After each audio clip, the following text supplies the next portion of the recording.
Indonesia, pengendara motor harus memiliki surat izin mengemudi atau SIM yang tentu telah diatur dalam Undang-Undang Nomor 14 Tahun 1992 tentang lalu lintas dan angkutan jalan. Namun saat ini yang banyak digemari oleh masyarakat ialah pembuatan SIM dengan melalui calo ataupun SIM tembak. Nah, oleh karena itu kami dari kelompok 4 akan membuktikan hal-hal ini.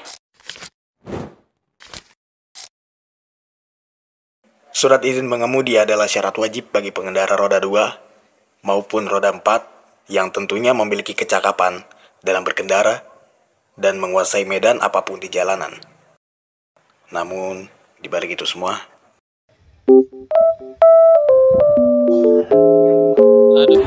Rak viral.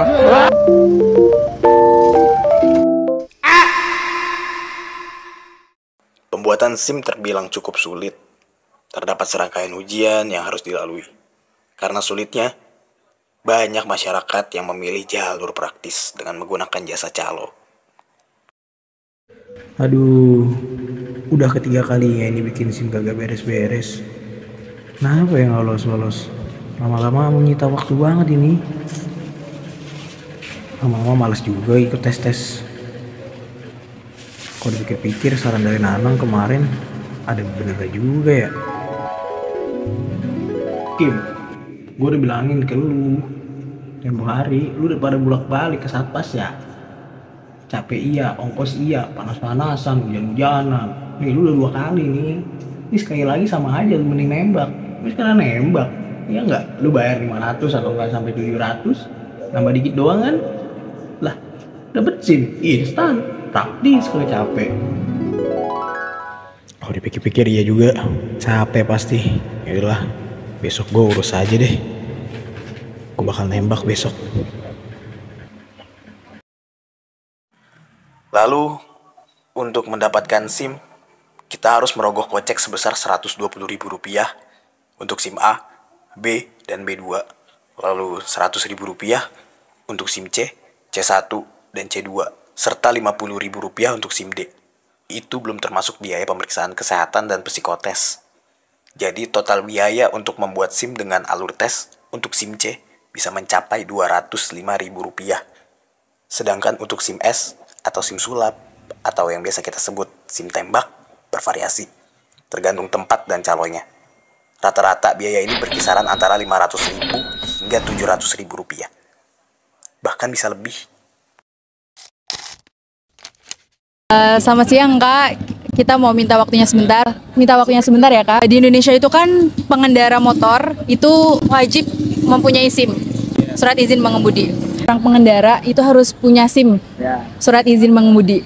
Di Indonesia untuk mendapatkan SIM itu harus sesuai dengan prosedur yang sudah ada. Tapi ada kenyataannya masyarakat kita itu lebih memilih untuk SIM tembak dengan berbagai alasan. Nah kalau kakak sendiri lebih oke untuk SIM tembak atau yang sesuai prosedur? Kalau dari saya ya, dari saya secara jujur gitu, ya kita itu butuh SIM dalam keadaan cepat. Betul. Kita butuh dalam keadaan cepat, praktis, hemat biaya, hemat waktu, nggak capek. Karena mungkin setiap masyarakat ada kesibukannya masing-masing. Jadi nggak sempat buat bikin secara prosedur.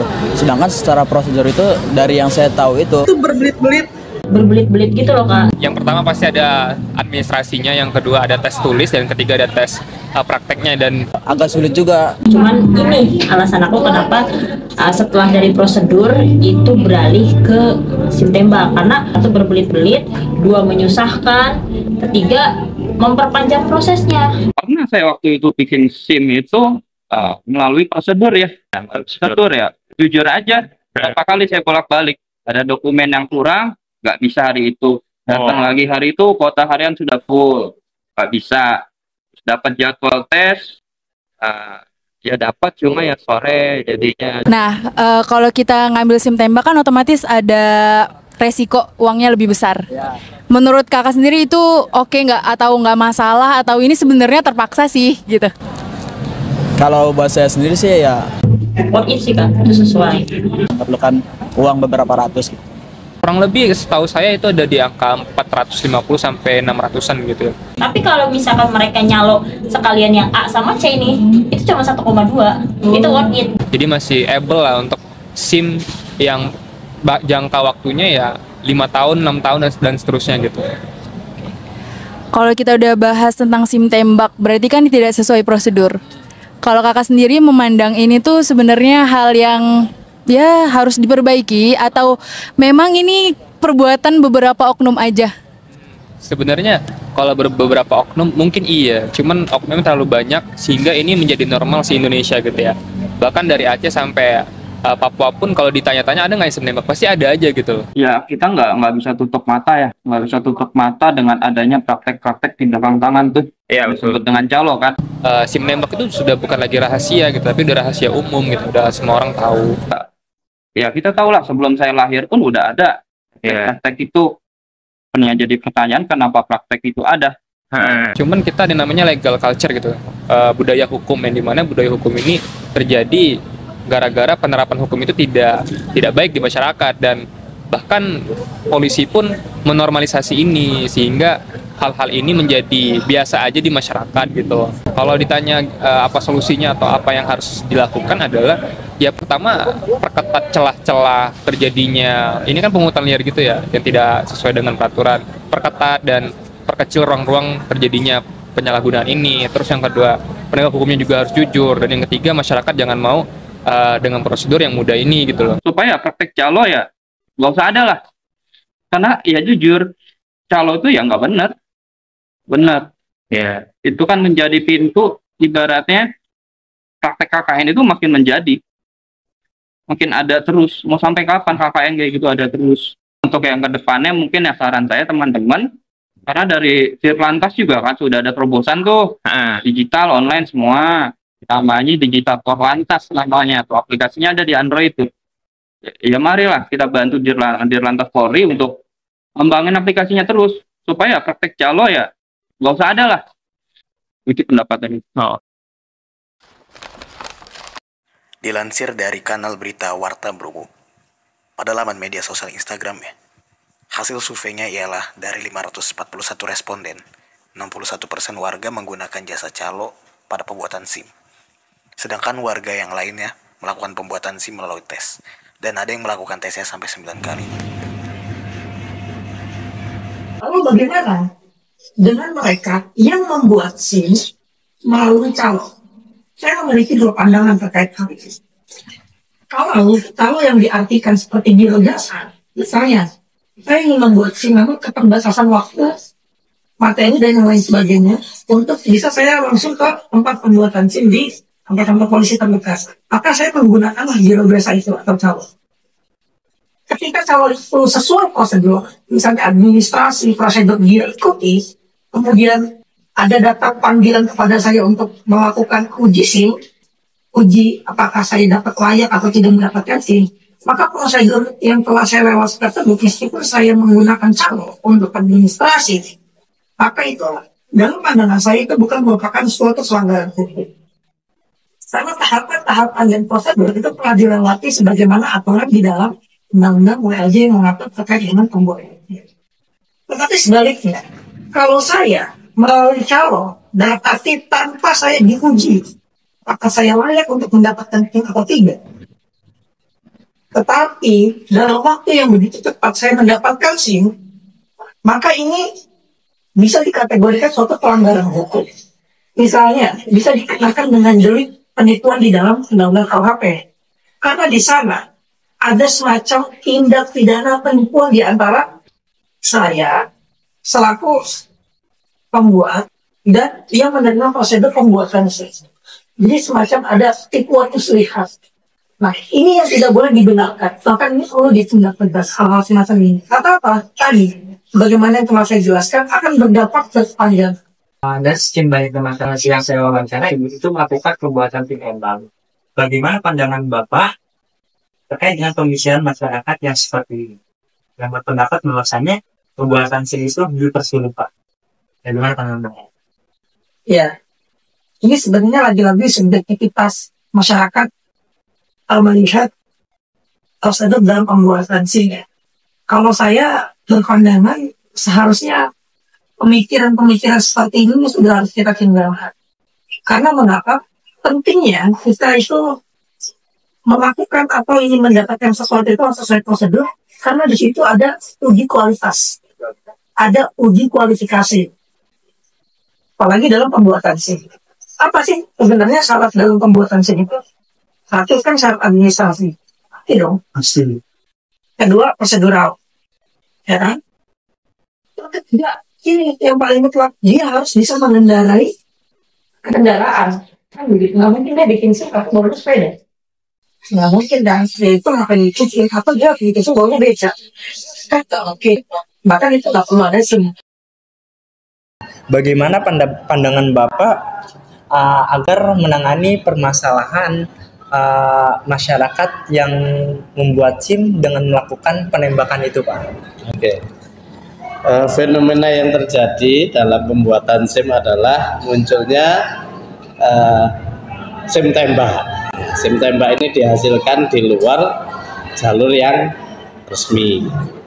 Untuk memperbaiki pola tersebut, saya punya usul pendaftarannya online, ya, pendaftaran online, kemudian semua prosedur-prosedur harus dipenuhi, lalu nunggu pemanggilan baik via email ataupun mencantumkan nomor handphone agar dihubungi ataupun digunakan medsos yang dipilih oleh satuan pembuat SIM tersebut, ya, lembaga resmi. Nah, dalam pembuatannya para pemohon, ya, pengaju SIM ini hadir untuk menjalani tes, baik tes tulis maupun tes praktek, ya. Dan itu pun di lokasi harus ada penegak hukum. Dalam hal ini ada KPK, ya, yang mendampingi di satker kepolisian tersebut. Ya, maka di situ dilihat bahwasanya pembuatan SIM berjalan lancar tanpa ada praktek-praktek di luar lembaga resmi tersebut, ya, baik melewati calo maupun orang-orang yang di sekitar lingkaran-lingkaran tersebut. Kira-kira apakah Bapak ada pesan terkait dengan masyarakat ataupun oknum-oknum terkait dengan pembuatan SIM melalui calo itu atau tidak? Ya. Kalau saya punya pandangan untuk masyarakat kita, ya, seyogianya semua taat pada hukum, ikuti prosedur, daftar online, ikuti tes, baik tes tulis maupun tes praktek, karena hasilnya di jalan itu berbeda antara hasil tembak sama hasil resmi, lulus tes tulis dan lulus tes praktek. Harapan saya masyarakat harus segera sadar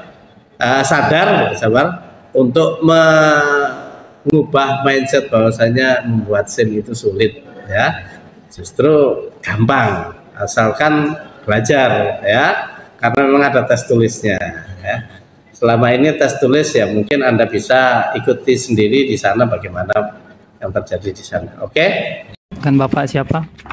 Dengan Sidik ya. Ya, dengan Bapak Sidik. Nah, kami di sini akan mewawancara Bapak Sidik beberapa pertanyaan tentang SIM calo. Yang pertama yaitu Pak, bagaimana sih cara prosedur pembuatan SIM? Kalau prosedur sudah jelas, sudah kita laksanakan sosialisasi terhadap warga masyarakat. Apabila yang mau melaksanakan pembuatan SIM baru maupun perpanjangan, mungkin kita lebih mempersempit ruangan supaya tidak terhindar dari percaloan, yaitu dengan adanya SIM keliling kita laksanakan di tiap-tiap wilayah. Karena di sini terbagi menjadi beberapa zona, itulah salah satunya pencegahan pencaloan SIM, ya. Itu kalau emang ada terjadi hal seperti itu di tubuh kita sudah ada profesi pengamanan, ya. Silahkan laporkan aduan apabila terjadi hal-hal yang menyimpang ataupun ada oknum dari pihak aparat kepolisian, mungkin itu, ya. Nah, pertanyaan selanjutnya itu Pak, bahwa masyarakat itu ada berasumsi pembuatan SIM itu sulit katanya. Yeah. Nah, itu bagaimana tanggapan Bapak? Karena dari SIM sendiri ada beberapa tahapan, ada uji kesehatan, ada juga uji teori, ada juga uji praktek. Mungkin karena kurangnya SDM, ya SDM dari masyarakat itu sendiri tentang bagaimana cara proses-proses yang dilaksanakan dalam pembuatan SIM, ya itu aja. Selanjutnya yaitu Pak, beri tanggapan Bapak tentang edukasi masyarakat untuk lebih memilih pembuatan SIM itu secara prosedural tanpa memilih calon.